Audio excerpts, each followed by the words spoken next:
A beautiful Interfaith Iftar dinner was organized by Reverend Father Shahzad Khokhar, FM Cab Director of Interfaith Capuchins. The event was graced by Mr. Ijaz Alam Augustine as the chief guest, while Reverend Father Ijaz Bashir, custodian of the Capuchins custody, presided over the gathering.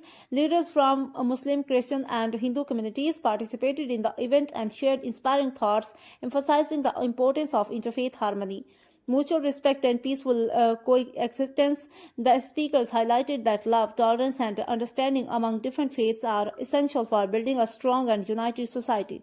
The evening was marked by unity, reflection, and a spirit of brotherhood, with a shared commitment to strengthening bonds between diverse communities. A special candle lighting ceremony was also held at the end of the event, symbolizing peace, hope, and harmony. The message conveyed was clear: together, through cooperation and compassion, we can build a more inclusive and caring world.